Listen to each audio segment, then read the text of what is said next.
In a fantasy world full of magic and creatures, our hero named Yuki wakes up without understanding anything that's happening around him. He's left lying in the middle of nowhere as if he had been thrown out of paradise straight into a trap. He comes face to face with a mysterious, very cute little girl with a determined gaze. Her name is Kokoro, and she introduces herself right away without any hesitation, sent by the goddess Amis with a very clear mission to protect Yuki. Kokoro explains that she found Yuki unconscious in the middle of a pack of hungry wolves by pure luck or divine intervention, showing up just in time to save him, because if she had been a bit later, only a few pieces of him would have been left. Still under a tense atmosphere, she asks the boy for his name. Yuki thinks for a moment and, a bit confused, replies with what he remembers, saying his name is Yuki. According to the goddess Amis, he lost nearly all of his memories, which is why he looks so clueless, but he can relax because Kokoro is there to help the one chosen by the gods. To find his path again, even without understanding anything that is going on, Yuki decides to trust her. After all, Kokoro speaks with such confidence and does not leave any room for doubt, so he just nods his head, pretending that he understood everything perfectly. To give him a hand, Kokoro pulls a snack from her bag, a freshly made onigiri, explaining that since Yuki's memory is wiped out, it is best to make sure that at least his stomach is full. He happily accepts it and devours the snack with joy like someone who has not eaten in days, but the peace does not last long. Smelling opportunity, the wolves return for another round. Kokoro does not even blink, draws her weapon, and stands in front of Yuki, ready to protect her master. She warns that even though they look scary, these wolves are just the beginning and they are perfect opponents for training, gaining experience, and maybe awakening that hidden power that lies inside Yuki, whose future is a grand one. She promises she is ready to face whatever comes alongside him. Even confused, Yuki realizes something important is happening there, so with no real choice, he grabs a sword and joins Kokoro to face the wolf pack. But before he can even make a heroic move, Yuki is caught off guard by a charge and ends up getting dragged far away without even knowing where the hit came from. His first combat adventure ends in total failure, and once again, it is Kokoro who saves the day. Despite the scare, Yuki walks away unharmed without a scratch to tell the tale.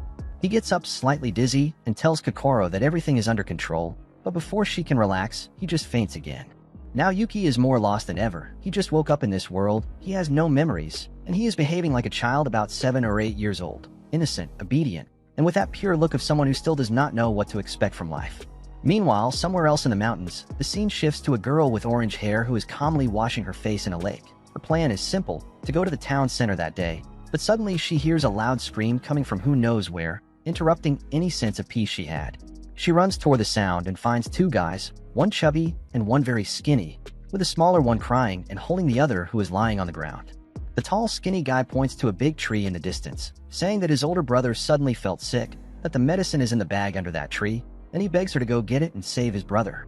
Since she is incredibly generous, she does not think twice and takes off in that direction. As soon as she turns around, the 2 laugh wickedly, and when she comes back, she finds out they ran off with her belongings. Meanwhile, Kokoro and Yuki continue on their way to the city, which is full of people and noise. It is that typical chaotic atmosphere, and Yuki walks around with a curious look, totally lost with so many new things around. So Kokoro takes the chance to start explaining the basics. In this world, there is everything: humans, beast men, demons, elves, and many other exotic races. She even reveals that she herself is not human but rather an elf. The city they are in is called Landisol, the heart of the continent, and it is the center of all the adventures they are going to have. Kokoro keeps talking and detailing everything, all excited, but suddenly she realizes Yuki has vanished into the crowd. Panicking, she looks around until she finds out where he went. Yuki is standing still and hypnotized, staring at a food stall. The stall owner, seeing the 2 together, first thinks they are siblings, but then changes his mind and drops a comment saying they make a great couple.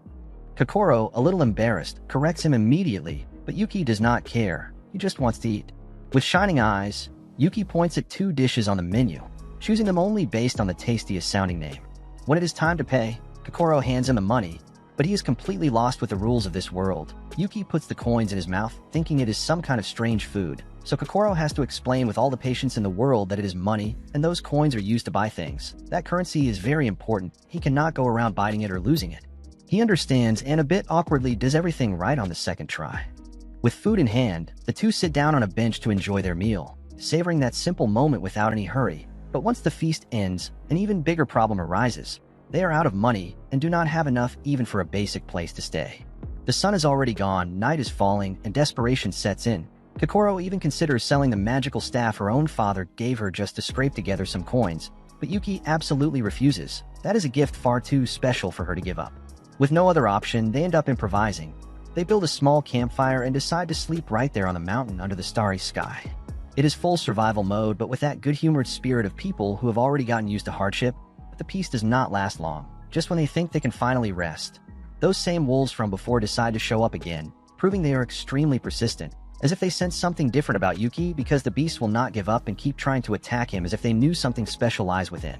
The next day, after a difficult night, Kokoro wakes up visibly shaken by everything. With a determined look, she gives Yuki the entire coin pouch, saying he can use it however he wants. She feels the need to find a job right away to take proper care of her master, showing all her devotion. Even knowing how valuable money is, Kokoro does not hesitate before trusting Yuki with everything, believing that this way she is truly helping him. Noticing Yuki still seems lost, Kokoro assumes maybe the money was not enough, so she arranges to meet him again that afternoon, promising to bring more coins. Before leaving, Yuki surprises Kokoro with a tight, sincere hug, the kind of hug that says more than any words could. He had already been told money was something valuable, but receiving it like that moves him in a different way, so not knowing how to express what he feels, Yuki just thanks her in his own way, and Kokoro completely understands. Then Yuki says he also wants to work, and united in this purpose, the two of them head together toward an inn in the city center. Upon arrival, they meet Carrie, a young woman with a striking presence who is in charge of managing the place. On the wall, a huge board displays various job options. Kokoro spots a monster hunting quest, something she has experience with, but she quickly realizes they are not high enough level yet to take on such a mission. Carrie, noticing the situation, suggests something more suitable for beginners, gathering some mushrooms that grow near some old ruins. It seems like the perfect job for newcomers, and they both accept it at once, thanking her for the opportunity. Meanwhile, the story introduces us to Pecorine, that vibrant-haired girl from earlier who is still worried about one of those brothers who is sick. But not only that, she is also trying to find her missing sword and does not even imagine someone may have taken it with more sinister intentions. At one point, Pecorine spots from afar the two brothers known for stirring trouble around the region. She notices they are acting strangely anxious and decides to approach to investigate, but as soon as they notice her, the two thieves take off running, racing through the trees in a desperate attempt to get away from her. Pecorine runs after them, determined, but soon loses sight of both. In the chaos, the brothers end up stumbling into a dangerous part of the forest where something strange and threatening appears before them, turning the chase into a moment of pure desperation as they panic, realizing that now the problem is much bigger than just running from a tough-looking girl. While all this chaos is happening, Yuki and Kokoro carry on with their quest to gather mushrooms around the ruins. Kokoro teaches Yuki how to collect the best mushrooms, and after a few instructions, they split up to speed up the task. During the search, Kokoro finds a strange mushroom that repeats a funny sound. The sound is literally Pewty, so she decides to name it Pewtico. Meanwhile, Yuki ends up crossing paths with Pecorine not long after, and notices she is exhausted and starving, nearly collapsing from fatigue. With freshly gathered mushrooms in hand, Yuki brings her to Kokoro, and together the three improvise a feast to recover their energy, generously sharing the little they have. After eating until they cannot anymore, Pecorine introduces herself with a ridiculously long name, so Kokoro, to keep it simple, starts calling her Pecorine anyway, and little by little discovers that she was also there to gather some mushrooms. The atmosphere among the group is one of relief, but does not last long. Out of nowhere, a bunch of giant mushrooms suddenly appear behind them and charge without any warning. The attack is sudden, but luckily they all manage to escape at first. Seeing they are surrounded, Kokoro suggests they join forces to defeat the monsters. With no other choice, the group goes on the offensive, but in the heat of battle, the little girl ends up being captured by one of the enemies. In that moment, Yuki feels something different awaken within him. Faced with danger, he unlocks an impressive hidden power, and without even realizing it, he unleashes a brilliant light that protects his companions. Kokoro and Pecorine are bathed in this unexpected glow and feel their strength multiply absurdly as if they have been given extra power, a real buff. With this renewed energy, they manage to turn the tables, defeat all the giant mushrooms, and claim victory. After the battle, while dragging the bodies of the fallen mushrooms, because after all, it would be a waste to leave behind that much food, the small Pewtico tries to bite Pecorine, who effortlessly grabs him out of the air and pops him into her mouth as if it were the most natural thing in the world. Kokoro, witnessing the scene, is stunned, and right after it is like an explosion goes off in her head because Pewtico simply fuses with Pecorine, who instantly gets dizzy, almost like she is drunk, and passes out on the spot, falling onto Yuki's back, who carries the girl away without a word. The next day, Kokoro goes looking for Yuki and finds him training hard with his sword, showing focus and commitment. The mushrooms they gather the day before become a delicious breakfast thanks to Kokoro's cooking skills. While eating, the two chat and wonder how Pecorine is doing, She had mentioned the day before that she had returned to Landisol. Kokoro also points out that their money is running out fast, so maybe it is time to look for a more permanent place to stay. As they discuss the next steps, a man overhears their conversation, walks over, and starts a chat, suggesting Kokoro work as a guide. He even promises to lend them a house to use as a base. Before they can consider the offer, the restaurant owner shows up to shoo the man away, bringing order back to the place. Elsewhere, the two thief brothers who had been attacked by the giant mushrooms a few days ago finally wake up. Startled by the noise from some crows, still disoriented, they start thinking of ways to sell the sword they managed to get. Meanwhile, Pecorine wakes up in a stable and, as usual, she is hungry once again. By coincidence, Yuki and Kokoro run into Pecorine during a food competition, and at the same event, they also spot the two thieves again. Pecorine, without hesitation, goes after them with determination, while Kokoro and Yuki decide to follow her. For some reason, the main trio seems to attract monsters because soon they are once again facing danger along the way. With her overwhelming strength, Pecorine lands a precise blow and defeats the enemy on the very first try. The wild boar is sent flying, crashing down onto a woman nearby and knocking her unconscious. Feeling responsible, the group decides to wait for her to wake up, not realizing that the woman is the very one behind the recent monster attacks. When she comes to, the woman finds herself face to face with Pecorine, who silently watches her. Instead of thanking them, the mysterious Carol simply stands up and walks away, cold and distant. Then, sitting on a tree branch, she talks to herself until she randomly sees the two thief brothers passing by. Suddenly, a giant dragon descends from the sky and carries the two away, leaving Carol completely stunned. And just to be clear, Carol had nothing to do with it, but she found the whole thing amusing. Thinking quickly, she sees potential in the dragon and heads over to Pecorine, showing the group where the monster is hiding. Kokoro remembers the request from the innkeeper. The city had warned that the dragon had appeared because it was drawn to rare things, and now it lives near Landisol. So the group heads to the cave where the dragon is resting, each of them having their own goal. The monster is enormous and firmly holds the sword in its mouth. At that moment, Carol, without any concern, abandons the group and vanishes without warning. Facing the challenge, Yuki quickly comes up with a plan. He will act as a distraction for the dragon, while Kokoro handles support and Pecorine launches the attack. The group organizes itself with determination but soon realizes that things do not always go as planned. Only half the plan works, and Yuki ends up getting caught, landing right inside the dragon's mouth along with a highly coveted sword. There, Pecorine tries everything to retrieve the sword, but the dragon's strength is overwhelming. She gives it her all but ends up being tossed from side to side, becoming completely dizzy and nearly collapsing. But at the last second, she manages to hang on thanks to the chubby thief who shows up to lend a hand. At this moment, we see Carol just below analyzing the situation and taking advantage of an opening. She casts a spell on the dragon, manipulating its movements. Her goal is to make Pecorine lose balance and fall, but the plan does not go as expected. Amid the chaos, Yuki decides to take action on his own, using his cape to cover the dragon's eyes, completely disorienting the beast. Now blind, the dragon loses direction, which creates an opportunity for Pecorine to act. Out of control, the dragon crashes down right on the spot where Carol was hiding. At that moment, the spell on the dragon's eyes is broken, putting everyone back on equal footing. The monster awakens in a fury and charges straight at Carol, but Pecorine intervenes at the last second, courageously protecting the girl. With sword in hand, Pecorine steps forward for the final battle, and together they manage to keep everyone safe. The two thief brothers, feeling grateful, sincerely thank her for saving their skins and everyone else's. After things calm down, Pecorine takes Carol's hand, showing a true gesture of appreciation. After all, a big part of the victory came from Carol's effort, who guided the group down the right path. Without her, no one would have been able to defeat that beast. With the sunset painting the sky orange, Pecorine says goodbye to the two uncles, one skinny and the other rounder, and even manages to convince Carol to have dinner with her that night. Even if the menu is just a few rice balls made from lunch leftovers, the meal still carries a special taste.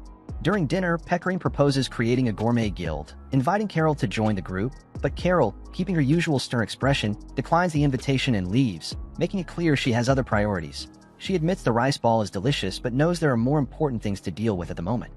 The whole day, Carol kept an eye on Pecorine, trying to find some kind of weakness, but she realized that aside from her passion for food, the girl has nothing to hide.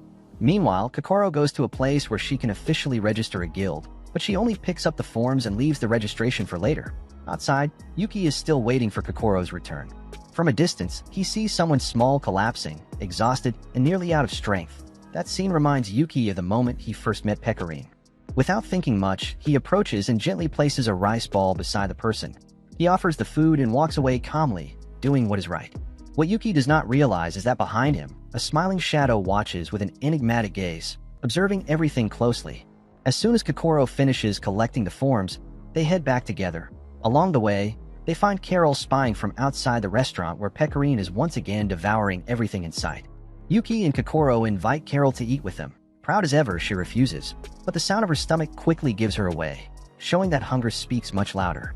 Now seated at the table, Carol tries to maintain her cold demeanor, avoiding any emotional closeness. Pecorine, always kind, hands her the menu, telling her to choose whatever she wants, but the restaurant owner soon shows up and announces that the ingredients are nearly gone. Only one special dish remains, an ancient recipe that few even know about. Without hesitation, Pecorine orders the mysterious option. When the plates arrive, Carol quickly notices the secret. All of them contain insects in the recipe. The presentation may be deceptive, but on the inside, the dish is still delicious. Kokoro tastes it first without hesitation and quickly offers it to Yuki to try as well. Just from looking at it, Carol turns pale with fear. Kokoro, very calm, explains that it is important to keep Yuki's meals on track. After all, you cannot live without eating. Taking advantage of Carol's distraction, Pecorine places a piece of the dish in her mouth. The shock is so intense that Carol nearly faints for a second, but to her surprise, the flavor is incredible. Lunch flows peacefully with everyone enjoying the same food together. Embracing the moment, Kokoro slowly takes out the registration form and invites the group to form a guild. Pecorine does not hesitate for a second, runs up and hugs Kokoro, excited about the idea. As always, Carol keeps her distance, stands up, thanks them for the meal, and leaves without much talk. As she walks away, Carol starts blaming herself. After all, her mission was to eliminate Pecorine, and now here she is sitting down, tasting insect food and feeling completely at ease, trying to distract herself. She grabs a tamarind, tastes the sour flavor, and decides to pick more, but soon hears a familiar voice calling her name. When she turns around, she sees an old acquaintance who immediately begins questioning her, asking if she is not getting too comfortable while the mission remains undone. Irritated, Carol tries to ignore him, but she feels the weight of his gaze and the silent pressure that will not leave her back. The next day begins, and Pecorine shows up cheerful, announcing that the restaurant owner has invited her to work there. He realized she has a special talent for handling the secret menu and made the offer on the spot. And the timing could not be better since Pecorine was out of money, and now she can work, earn her own income, and still taste everything she loves. On the other hand, Kokoro holds the guild form, feeling a bit down, and this time she is not even excited to show it to anyone. On her very first day at work, Pecorine wins everyone over. With her upbeat personality and contagious energy, she fills the restaurant with joy, making every customer feel at home. Meanwhile, Kokoro just watches, takes a deep breath, and realizes that the dream of forming a guild will take a bit longer to come true. 3 little girls enter the restaurant and are immediately welcomed by Pecorine, who offers them the most famous dish in the house. Outside, Carol paces back and forth, lost in thought. The day before, her boss had ordered the immediate cancellation of the mission to eliminate Pecorine, and now everything feels a little different. Later, Carol hears a few words that warm her heart, restoring her confidence. With her spirit renewed, she feels that divine forces are on her side, ready to help, and just like that, she decides to walk through the restaurant doors. As she crosses the entrance, Carol hears Pecorine about to serve breaded shrimp to a group of innocent children. Noticing Carol's presence, Kokoro takes the chance to grab the guild application form and discreetly approaches her. However, Carol notices and immediately calls her out, scolding her before any invitation can be made. Suddenly, Carol remembers the reason she came there. It was exactly to join the guild. After clearing her throat twice, she starts to speak about it but stumbles over her own words. Before she can explain, a huge man walks into the restaurant, imposing his presence with an arrogant attitude. The rude and impolite man bluntly asks if they serve insects there. Before finishing the sentence, he starts pushing other customers aside, creating a tense atmosphere. He throws himself into a chair in the middle of the restaurant, demanding to be served immediately. The restaurant owner appears to try to restore order, but ends up being caught off guard. The man breaks his arm as if it were nothing, shocking everyone around. Faced with the situation, Pecorine decides to take action. She accepts the challenge, determined to show her talent in the kitchen. What few people know is that Pecorine has a special gift. Just by tasting any dish, she can instantly understand how to prepare it perfectly. She prepares a meal with flawless presentation and irresistible flavor, pouring her heart into the recipe. The man, who is actually sent by a rival to ruin the restaurant's reputation, is already set on criticizing everything, no matter how good it tastes. Meanwhile, Carol sees the fallen form on the ground, thinks for a second, then gets up and takes initiative. Before the man could try the dish, Carol steps in and asks him to wait just a moment. With confidence, she says she will reveal the true taste of the gods. She grabs some tamarind, squeezes its sour juice over the dish, and finishes the recipe with an unexpected twist. The plate served by Pecorine and completed by Carol even shines with a special glow, capturing everyone's attention inside the restaurant. The man cannot resist, and on impulse, he immediately grabs the chopsticks to give it a try. The moment he tastes the first bite, he feels an explosion of flavors, something he had never experienced before. He even doubts whether that dish was really made with bugs. Each bite delivers a delightful harmony, as if he were listening to a symphony inside his own head. The people who were expecting chaos, thinking the man would ruin the restaurant's reputation, end up just watching. Filled with curiosity and hunger, the man's spirit lifts to the skies. He surrenders to the moment, declaring for all to hear that the dish is simply sensational. But trying to maintain his pose, he throws the plate to the floor, smashing everything. He threatens them, saying he will shut the restaurant down no matter what. Yuki, seeing the scene, will not accept that. He firmly grabs the man's arm, and with a determined look makes it clear that he may try whatever he wants, but wasting food will not be allowed.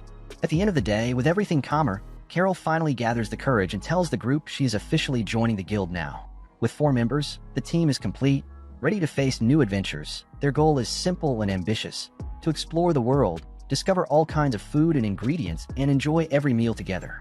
Excited, they head to the house they got to use as the guild base. But once they open the door, disappointment strikes. From the outside, it looks like a dream mansion, but inside it is a mess. Everything old, dusty, and with a spooky atmosphere. They all get discouraged and immediately start complaining to Carol, who answers awkwardly, explaining that there were not many choices and that was the only house left. She assures them there is nothing dangerous there, just a few rumors about a ghost occasionally showing up to rest. Even with the weird vibe, Kokoro sees the good side and says it is wonderful just to have a roof to sleep under. She asks Carol if she can clean the place up, and the leader approves instantly. The whole group gets involved in the cleanup. They sweep, scrub, throw junk away until the place starts to come back to life again. In the middle of the cleanup, Yuki remembers the most important detail: a table for their meals. After all, the guild's purpose is to always gather everyone to eat together, so the table must be special. Determined, Yuki decides to build the table with his own hands. Without wasting time, he heads into the village in search of wood. Meanwhile, Kokoro goes to buy basic supplies, trying to save as much as possible with what is left from the Dragon Quest. At the market, Kokoro meets a girl named Shinobu, who gives her a pretty welcome plate to celebrate the start of the new guild. She soon finds out that Shinobu is the leader of another guild. Saren, Shinobu's boss, has an employee named Suzuin and promises to take care of the store while she is away. Saren asks Suzuin to help carry the shopping home. On the way, their conversation is cheerful and full of stories and good laughs.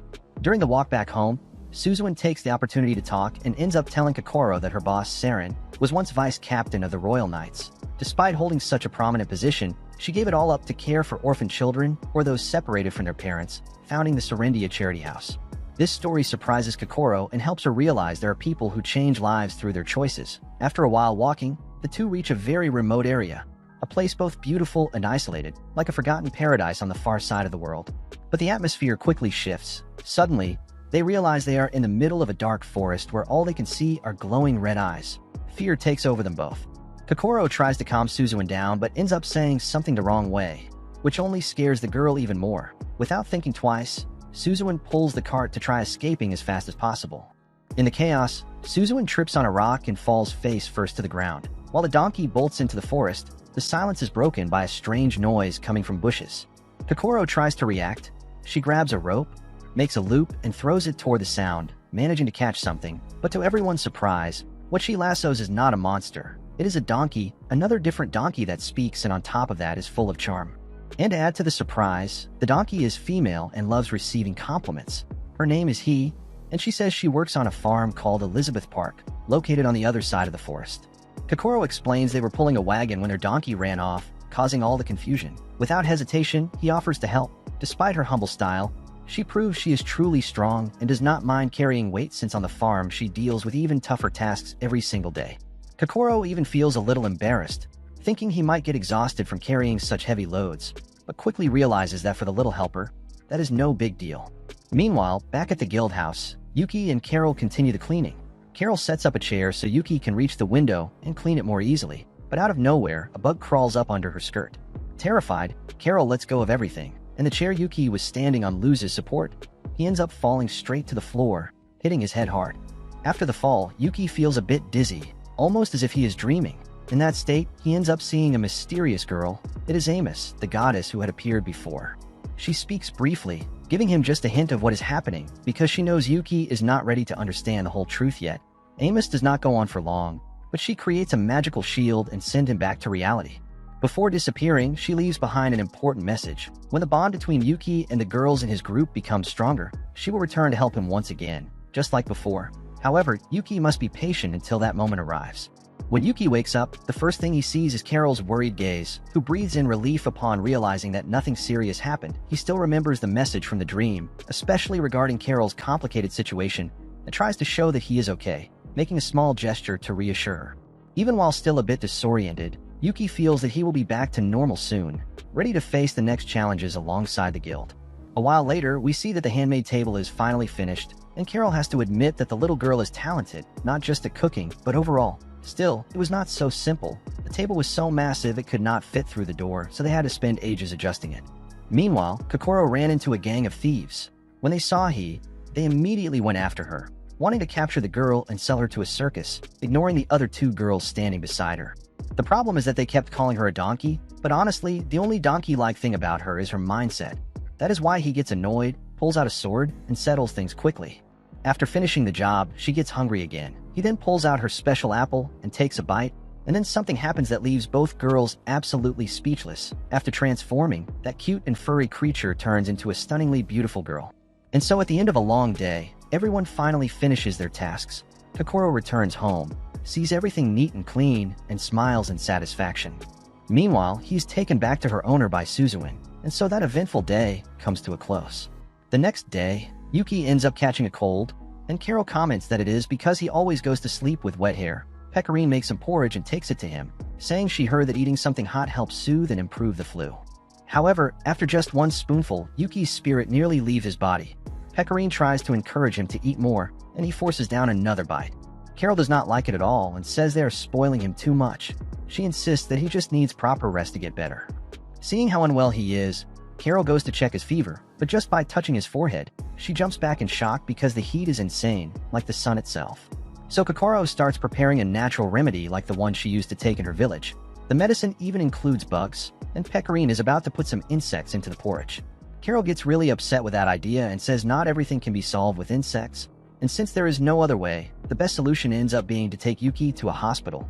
Otherwise, the two of them might actually end up killing him in the process. The problem is that Carol has no idea where to find a hospital, so with a huge map in hand, they decide to just enter the first place they find. That is how they end up in a strange location and are greeted by a girl with a witch-like face. She is dressed as a doctor and nurse at the same time, quite unusual, but she seems to take her work seriously. Pecorine even reminds Carol not to judge someone just by their looks. The doctor asks Yuki to take off his shirt for a full checkup, and after examining and lifting his arms, she sees something strange and immediately wants to schedule surgery. Everyone goes silent, and now all they can do is wait and see what this eccentric doctor will do to help the boy recover 3 times faster. Yuki is taken straight to the surgery table, tied down at both hands and feet. Outside the room, Kokoro gets so nervous she starts messing everything up in the hospital. Overwhelmed by worry, Carol scolds her, saying she always panics whenever something bad related to Yuki happens. She tells Kokoro to calm down. After all, they are in a health clinic, so everything will turn out fine. Suddenly, a high-pitched sound comes from inside the room, making all 3 of them go pale, and Kokoro goes into panic again. If Pecorine had not held her back, she would have already set the hospital on fire. That is when a very thin man comes running past, tripping over them and still complaining as if they were blocking the only possible path in the hallway. He was the same troublemaker from the past few days. He points at Pecorine and starts ranting, saying he would not even be sick if it were not for her. Suddenly, the sound of a saw echoes again from the room, and the man panics, realizing that if he misses his chance to escape, he will never get out of that place again. To him, this place feels more like a prison than a hospital, so while those beasts are not around, he needs to find a way to run. The girls have no idea what is going on either, so they start to think maybe they should take Yuki to another hospital. Suddenly, they hear a noise coming from the back, the same alley where that guy had vanished. A girl appears holding an axe, dragging an unconscious man behind her. All 3 girls are shocked, staring at the sign that says surgery room. Carol asks the nurse about the disease Yuki supposedly had, but she says nothing and only mentions that today his family will take him home, and Kokoro immediately faints. No one imagined a simple hospital visit would end like that. Ever since they formed a guild, only strange things had happened, and now that little Kokoro has dropped stiff to the ground, the other 2 are completely lost. And in moments like this, Pecorine says it is best to eat so you do not collapse too. The name of the girl who had handled the patient earlier is Io, and while she is walking down the street, she hears someone calling from a fortune-telling tent and decides to enter. The woman says she will not charge anything because her father wants to read the fortune of someone special in this case. On the table sits a skull, and the spirit inside comes out and invites Io for tea. She is outraged and slashes him with her sword. She says she does not tolerate those kind of jokes and that she wants to teach him a lesson. The skull quickly turns docile and starts telling her fortune. Now on her way back home, Io is excited. Though she cannot understand why so many weirdos keep hitting on her, still she always shuts them down fast. She starts to think that true love is not necessary, and sometime after that, she passes by the surgery room she had visited earlier, but the sound of someone gasping inside makes her stop. Yuki looks like a fish out of water, gasping in the dark. When he opens his eyes, the first thing he sees is Io staring intensely at him. The shock is so big he almost stops breathing. The next day, the girls are already up at home, and they want to know whether Yuki has gotten better. That hospital is a bit insane, and it is making Carol even more anxious. After breakfast, they decide to go check on Yuki, and that morning, hunger is the last thing Yuki feels. All he feels is pure panic because Io is standing there with those intense red eyes, holding a plate of rice for him. Pecorine and the rest of the group are arriving at the hospital's entrance when they notice a crowd gathered. They are shouting that the hospital has taken everything from them. And in response, the nurse Nanika says she does not want to talk to people from the other side of town, and so they had better not show up too much. But that only makes the crowd angrier. They start asking whether that thief is around. The moment one of them says that, it is not who shows up, but the gleam of an axe. At the same time, Io comments on the noise downstairs, and then she glares from the second floor, instantly making everyone tense. Then she comes down and stands face to face with the entire crowd. She asks if they are there to cause trouble, because if they are, they will have to deal with the consequences. Io charges without mercy, making it clear to everyone who exactly they are dealing with. Nanika does not leave her friend alone and also turns the hospital upside down. The power of the two is enough to scare anyone, and to top it off, the doctor arrives. She releases petals of poisonous flowers, making people faint. And the name of their group is Twilight Caravan, a guild known and feared worldwide. Once that is done, she warns that if they do not start treatment soon, it will eventually be too late to try saving any of them. Right away, the three of them are in shock since they had brought Yuki there for proper care and suddenly realize they need to get him out of that place as quickly as possible. And while the doctor is distracted by something else, they sneak into the room only to come face to face with Io. At the same time, Yuki is sitting in a chair tied up like a chicken about to go into the oven. Io is just about to force that strange ring onto Yuki's hand. And the three girls outside start planning how to fix the whole mess. Carol takes charge of thinking up strategy, and since Kokoro has a knack for dealing with bugs, this is the perfect moment to put that skill to use. Suddenly, a cloud of purple smoke fills the hospital. Taking advantage of Io leaving to investigate, they break into the room to try and rescue Yuki. Pecorine and Carol are just about to escape with him, but then they realize they are trapped. Both upstairs and downstairs, dangerous people are blocking the way, and if they are caught, there will be no place to run. Carol decides to act brave, faking a stomach ache and putting on a performance for the others, giving Pecorine just enough time to throw Yuki out the second-floor window, as that is the only way out. Carol and Pecorine then take Yuki to a more traditional clinic where the doctor says he will be fully recovered in just a few days. Looking at the irritation on Yuki's chest, the doctor comments that it seems like a common cold and many people often misdiagnose it. He says that the previous treatment Yuki had received is actually quite good and that the professional who took care of him is truly skilled. That makes the girls wonder where exactly they had taken Yuki before. They describe the location to the doctor, and he explains that even though the doctors there are a little eccentric, they have very skilled hands when it comes to caring for others, so despite everything, it is still safe to trust them, and that makes the girls feel much more at ease. The next day, when they go to check on Carol, she's already in a better mood. During breakfast, Pecorine pulls a flyer from her pocket that she had found. It is an invitation for everyone to go to Taga Village to help harvest seasoning ingredients. The pay is daily, and everyone will also receive the famous Tagum seeds, rare, highly valued special seeds. Pecorine wants the whole group to join the mission, and Carol does not even resist much. It does not take long for everyone to be on their way. The journey is smooth and filled with beautiful scenery. It feels more like a group outing. Carol spends the whole day trying and only manages to collect one tiny seashell. Meanwhile, Kokoro is gathering insects to eat. As the sun begins to set, Carol has caught just 2 tiny fish. Kokoro tries to cheer her up, saying they could still make soup with the vegetables and frogs her master has caught. For her, it is better to chew on something than go hungry. Pecorine returns full of excitement. She has caught some huge birds, enough to feed everyone easily. Her experience working at a restaurant really makes a difference at times like this, and no one can believe how tasty the meat turns out. Then she brings back some wild fruits she has found. Kokoro is about to taste one to see if it is sweet or spicy, but then notices a frog that has eaten it rolling around on the ground. Carol, slightly out of it, suddenly hugged Kokoro, and it is in moments like that that everyone's true selves come through.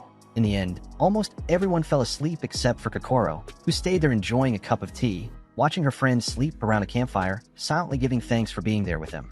The next morning, each person went off to clean up. Yuki seemed to attract trouble like a magnet, but even so, Kokoro let him go wash his face by the lake, but when he came back, he was already stuck inside a monster's mouth. The creature ran off with Yuki, but luckily, an arrow came flying from somewhere and struck the monster, saving Yuki though it sent him flying. Yuki crashed into a tree trunk and passed out, and even unconscious, he could not hear anything. When he opened his eyes, he found himself staring at a piece of wood with a face. He looked around, picked it up, and gave it a shake, and that is when a little girl jumped out from behind a tree. She looked very shy and could barely make eye contact with him. Yuki handed the piece of wood back and thanked her for the help. The girl gave a small bow and introduced herself as Aloy, then quickly added that she was not strange. She just liked talking to puppets, which was totally normal. That one was number one, which she used for practice whenever she did not have company. Aloy, despite being able to talk to animals and plants, unfortunately never had any human friends, so she always dreamed of finding people to befriend. And that is how the years went by. She still talked to number one but hardly interacted with others, so she did not have much news to share. She blamed herself for that, saying she still had a long way to go before she could have real friends. Yuki tried to say something, feeling a bit awkward, but Aloy thought he was just as lonely as she was, someone who wanted friendships but had no one around, so they decided to become companions and form a group together. Aloy asked number one if he had already come up with a cool name, but then she answered her own question. Yuki stood there, not really knowing what to do. Part of him wanted to sneak away quietly, but he figured it was better to stay until his friends arrived, and Aloy became completely embarrassed, greeting them in an awkward way. And so everyone continued on their journey with Aloy following behind. Carol invited her to walk with them, but Aloy was too shy and preferred to stay in the back. Pecorine commented that it was lucky they ran into Aloy just as they arrived in Tehran to gather fruit. Soon a very beautiful girl appeared, welcoming everyone to Tehran, and her first question was about the name of their group. Kokoro froze, she had never thought of that before, but Pecorine quickly saved the moment by saying the name of their guild was the Gourmet Guild. The girl introduced herself as Mizadu from the Forestier Guild, and alongside her were a few other girls like Hatsune, who was probably lost or asleep somewhere. At that moment, Mizadu said that soon the team from the Elizabeth Park Guild would also arrive to help, and everyone just had to wait a bit. Kokoro remembered that that was the guild of the girl who had helped her once when she went shopping alone. Meanwhile, he and her team were on their way. Their guild had 4 members, and when they went to rest, they noticed something bizarre. Several dark shadows that looked just like them. Even their magical powers were identical, like eerie reflections. The Gourmet Guild team circled around the village and ended up finding a girl floating way up high, sound asleep. Even after crashing into a stone pillar and falling to the ground, she kept sleeping. Pecorine went over and woke her up, asking if she was okay. The girl was Hatsune, also from the Forestier Guild, the one Mizadu had mentioned earlier. In the forest, he and her teammates quickly defeated the fake copy of he, but just when they thought things would be easy, a strange energy appeared and gave them a serious beating. The one who attacked them was Christina, who was Carol's partner. Hatsune then talked about her younger sister, who loved books. Her name was Shirori, and even with poor health, she could stay up all night reading. Hatsune had bought some new books and just wanted to see her sister again. No one there knew that at that exact moment the much-anticipated sister was facing a huge problem on the other side of the forest. Sometime later, we see the Gourmet Guild crew waking up early to pick fruit in the fields. Kokoro took some soil in her hand and noticed how well it had been cared for. The drainage was excellent, everything was in order, and the smell of the spices was so good that it made everyone hungry just from the scent. Hatsune showed up too, and now she was no longer left lying in the streets. It turns out that every time she uses her powers, she runs out of energy and falls asleep, no matter where she is, and because of that, she decided to stop using her powers and everyone was surprised. After all, it was the first time they met someone with such special abilities, a power so great that it made the person fall asleep. Mizadu tried to reassure her, saying everything was fine and that she could trust them since everyone there seemed like good people. Soon, the noise of the villagers drew everyone's attention. They ran to see what was going on and saw the Elizabeth Park group being brought in on stretchers. Mahiro, barely conscious, said they had faced a group of imposters in the forest. Not only that, but they had also been attacked by a very strange and cruel woman.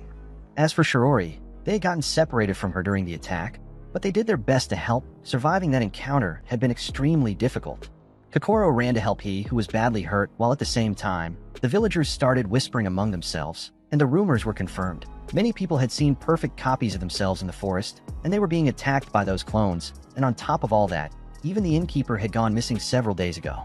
Hatsune decided to use her power to search through Rema's memories and immediately realized the situation was really strange. She became desperate, wanting to run off to find and save her sister, but Mizadu held her back, saying they should rescue Shirori together.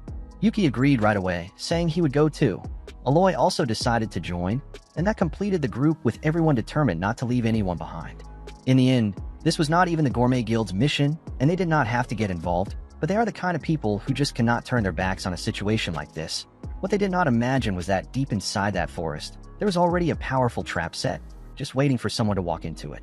Pecorine remembered to call Karen for this trip but realized she had already been missing for quite some time. Meanwhile, our villain, after manipulating the mind of a local resident, simply absorbed his soul into herself, and without needing to explain anything else, it was already clear she was going to be a serious problem for our heroes. He had already recovered thanks to Kokoro's care and returned to the place where it all happened. Aloy noticed the atmosphere there felt strange, kind of repressed, as if the place was afraid of something. Hatsune used magic to fly over the area but suddenly felt an energy coming from somewhere. The energy was targeting her. Luckily, it was not her time yet, so Hatsune escaped unharmed, but the energy drained all her strength, and just as she recognized a familiar name, she became dazed. Shirori appeared to confront Hatsune, but everything was strange. Shirori began changing colors, going from gray to red, and then she decided to attack her own sister. Hatsune gathered all the strength she had to defend herself, and after turning dark, Shirori became even more powerful. The impact of it all shook the entire forest, destroying a considerable portion, and when the others arrived, all they saw was Hatsune kneeling on the ground crying. They told her not to give up because they still needed to understand what was going on. And while all of this was happening, Carol was isolated at the top of the hill. She feared that if things kept going this way, the village would be destroyed. Earlier, Pecorine had already noticed Carol's strange expression and became suspicious. Carol hid what she was thinking and replied, saying she was just imagining things. She said not everyone wakes up cheerful like her. And while they were talking, a sharp scream pierced the air followed by very strange sounds. Pecorine did not hesitate and ran off. The village below was completely surrounded by demonic creatures, and terrifying souls chased the villagers. In shock, Pecorine managed to arrive in time and save a girl, and an arrow flew right past them. It was from Shirori. Yuki and he ran after her and saw that the path led to the village. As they were about to try helping everyone, Christina appeared. She warned everyone to stay alert because she was responsible for the attack on Elizabeth's guild. Christina easily found their weaknesses and charged in. Yuki tried to defend but could not handle it. Kokoro managed to create a barrier in time, and since Yuki could not take the pressure, he collapsed and passed out. In a dream, Yuki met a familiar goddess named Amy's who awakened him, and for the first time, Yuki truly panicked, begging to return to reality immediately. His group was in a life or death battle, so he needed to go back as soon as possible to help. Amy's just shook her head, surprised by how quickly Christina and Yuki had reunited, but it seemed even she did not fully remember.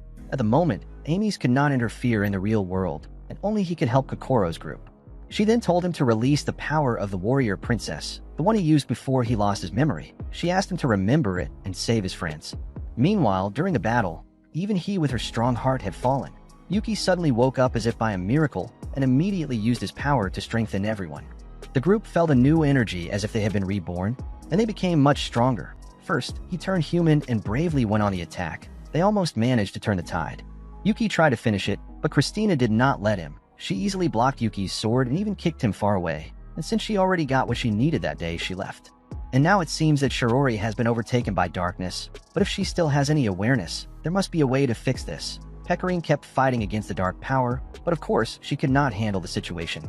Carol started off just wanting to observe everything from afar, but in the end, she could not resist and she joined the fight as well. Amidst the smoke rising from the chaos, Hatsune appeared out of nowhere, entered Shiori's mind, and managed to escape. They joined forces to get out of the mental domain, driving away all the darkness from her soul for good. Everyone united to eliminate all dangers, and thus peace returned to that calm village without anyone getting hurt. When they came back from the village, the Gourmet Guild completed several new missions and even gained recognition from Lady Caring, who was part of the Guild Management Association.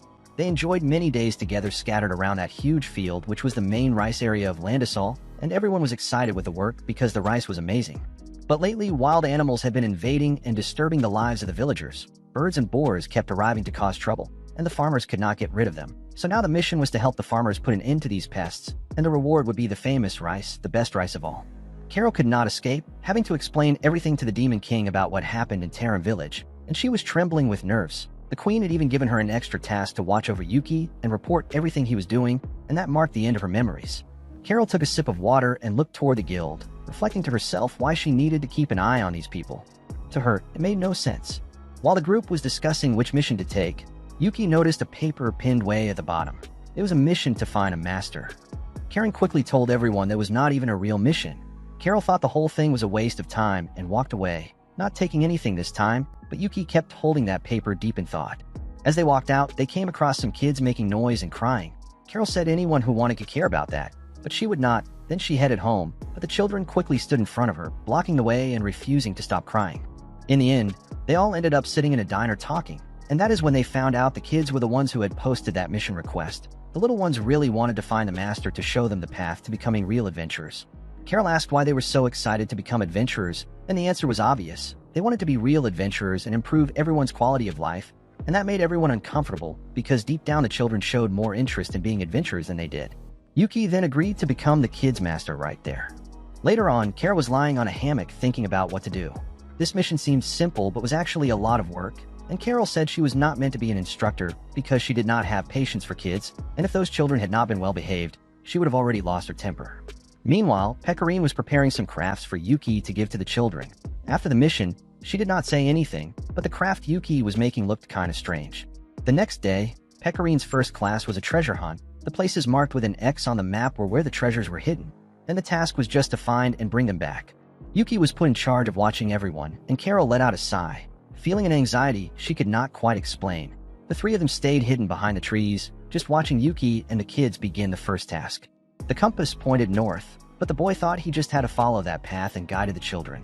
The result was that they ended up in a mess. The little ones were surrounded by spiders and took a while to get out of it.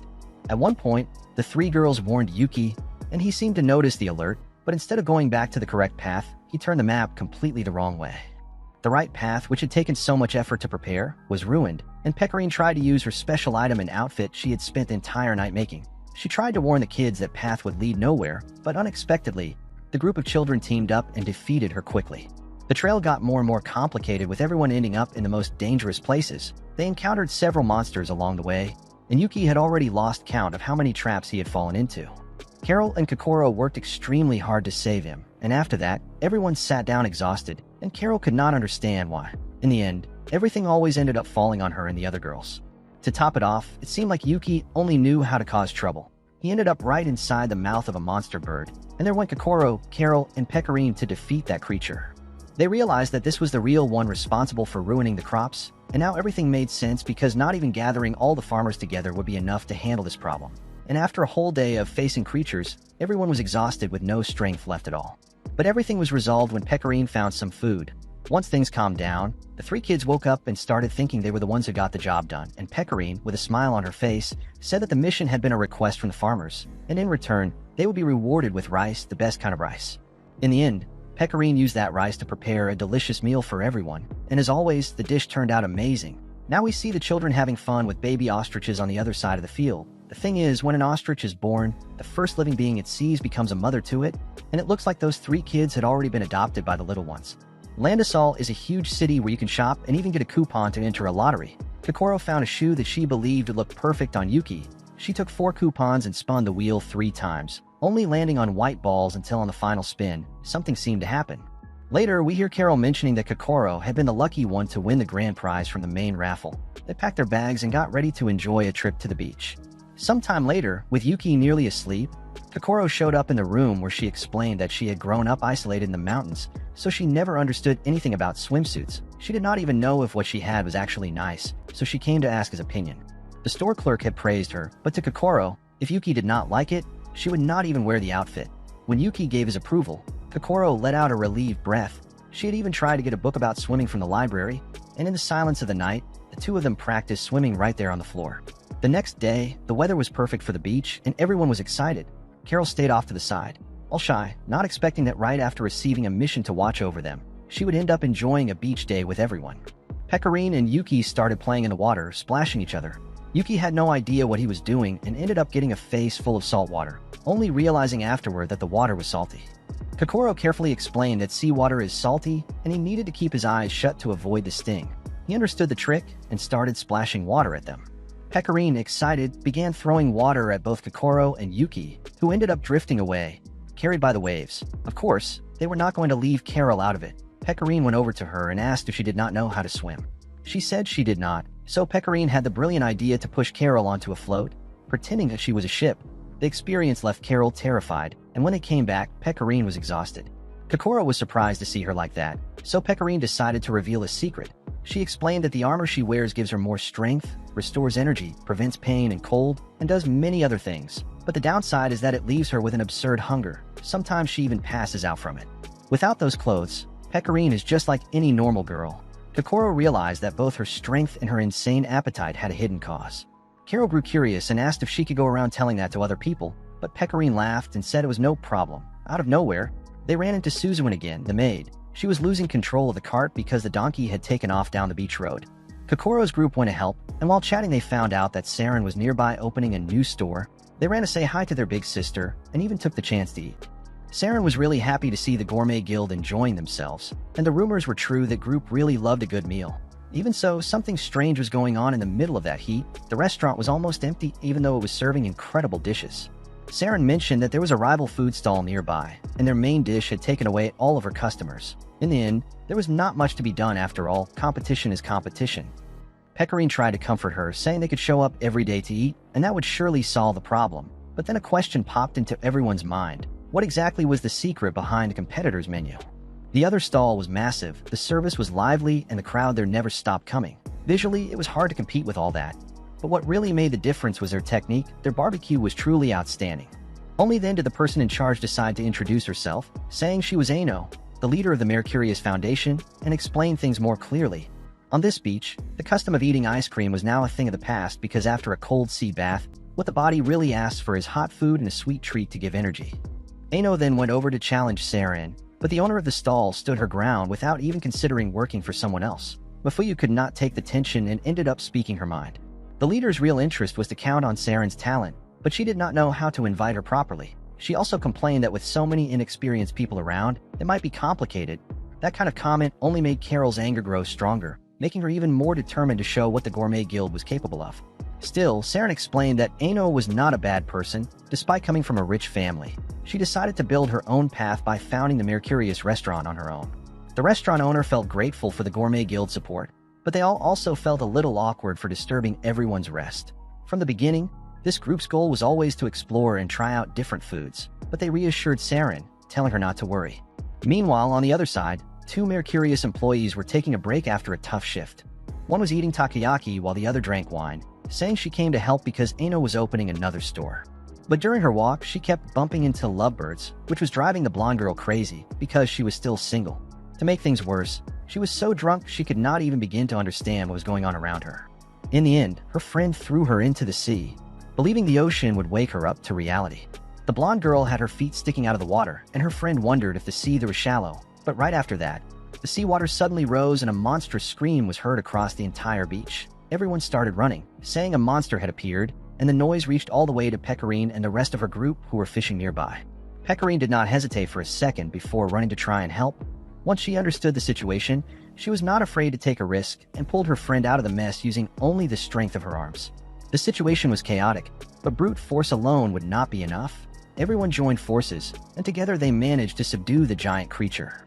After that, they finally got to relax. In the end, the years-long rivals decided to call a truce, especially after Saren managed to recover her customers, so no one came out as the loser. Both recognized how important it was to compete and cooperate at the same time. They thought about the possibility of growing together, and after the reconciliation, Carol invited everyone for a swim. She used a spell on all of them, allowing them to explore the ocean floor and enjoy a brand new view. Kokoro wanted to deliver the fresh seafood to the restaurant owner, and since Pecorine had gone out shopping, she did not go along. Kokoro thought it best to take it right away since it was still fresh, but when she opened the door, she was met with an even weirder atmosphere than usual. Two regular customers were practically on their knees, begging the owner to prepare something for them, while the chef just hugged his knees and kept repeating he wanted pudding. Kokoro thought about reminding the bar owner to get some rest, but before she could, he had already started making more pudding. Yuki looked up and said there was something strange up above, but no one else could see anything unusual. Then a mysterious voice appeared, introducing herself as Shinobu, a fortune teller from the city. She came because she heard the shop owner was showing some strange symptoms, so she decided to investigate on her own. Soon after, she realized there was a spirit going crazy in the bar right above the man's head. The ghost was haunting the shop owner to force him to keep making pudding. Shinobu also noticed that Yuki had the gift to see supernatural things, so she quickly invited him to visit her guild. They went there, and the atmosphere in her guild was quite spooky. Suddenly, a weapon fell right in front of Yuki, scaring everyone. Up above, two little girls were trembling in fear. They did not like having a stranger there and blamed Shinobu for bringing someone from the outside. They explained that this visitor might be someone who could help them revive the King of Shadows, the famous legendary vampire they adored. Kokoro was completely lost since just hearing those names sounded way too dangerous. When the two tried to escape, a cloud of bats appeared behind them, accompanied by a voice that blocked any chance of escape. Yuki and Kokoro had no option but to move forward through the dark house. In the center of the room, there was a giant crystal, and from within it, a person opened their eyes and greeted Yuki and Kokoro. That person was none other than the Queen of the Night herself, named Ilya. Kokoro quickly sensed the concentrated magic within the crystal, and at the same time, Ilya opened a portal and materialized before everyone. But as soon as she stepped out of that place, her body shrank, becoming short and super cute. Shinobu immediately made sure to explain who she was. That was the Queen of the Vampires, the supreme leader who once led a war against humans, elves, and beast folk. She was ultimately defeated in a divine battle and ended up sealed away, but they had managed to break that seal. However, part of her body was still sealed, which meant the vampire queen lacked sufficient mana. That is why she was stuck in this miniature version of herself. Even so, Kokoro remained suspicious, worried the queen might want to devour her master, but she soon realized that was not the case. Ilya placed her hand on Yuki's chest and sensed the dormant energy within him, realizing that this was the key to restoring her full strength. However, things quickly took a turn when her own bats started attacking her, taking everyone by surprise since no one expected her magic to be that weak. Upon seeing her getting attacked, Yuki did not hesitate. He grabbed the queen and tried to escape with her. Probably seeing her injured awakened something inside him, causing him to release a powerful energy. The energy burst from Yuki's body and struck Ilya directly, restoring her adult form and returning her full power. At last, she revealed her true strength, taking control of the room and frightening everyone with her intense aura. Everyone now realized they were truly face to face with a legendary vampire, but this moment of glory was short-lived. She quickly returned to her smaller form. Kokoro reminded Yuki that it would be best to leave while everyone was still distracted. However, when Yuki saved the vampire queen, he accidentally spilled several puddings onto the floor, and running away after doing that would not be a smart idea, especially since the little girl was now very angry and threatening to cast a heavy curse on them. Sometime later, Kara was already back home waiting for the group to return when she heard knocks at the door. She opened it to find Shinobu and Mako standing there. She immediately grew worried, thinking all that chaos would end up bringing a curse into their house. Even while crying, she let everyone inside while trying to think of a solution. Kokoro explained everything to Carol, but Carol could not stop panicking at the idea of sharing her home with a ghost. Meanwhile, Pecorine was out shopping and happened to run into some familiar faces. It felt strange seeing that whole group gathered like that. One of them mentioned that the restaurant owner had been possessed by an entity that no one could see. But thanks to Yuki, everything had been resolved and they were now celebrating. However, right after finishing that sentence, he was smacked in the back with a pan. Pecorine thought about helping, but the one who hit him turned out to be his own mother, which actually lightened the mood. Back home, Carol was completely lost, fumbling around with a bowl, trying to make pudding even though she did not have the slightest idea what she was doing. Kokoro tried convincing the little ghost that no one there had any cooking talent and suggested she wait for Pecorine to arrive since she was the only one truly skilled in the kitchen. Even so, Mako did not agree right away. By the time Pecorine got back, it was already too late. Her friend had all been transformed into puddings, so she made a promise to the little ghost. She would create an amazing dish, but only if Mako agreed to return everyone to their original forms. Pecorine quickly whipped up a fantastic pudding, and the moment the ghost girl tasted her first spoonful, she felt as if she were ascending to heaven. The little ghost was finally leaving our world and heading to the afterlife. But then Pecorine suddenly showed up holding 2 giant trays, claiming she had used fingers as a secret ingredient for the pudding. That revelation shocked Mako so much that she came crashing back to Earth in sheer panic. Shinobu took the opportunity to escort the little girl away, thus bringing the ghost girl's arc to an end.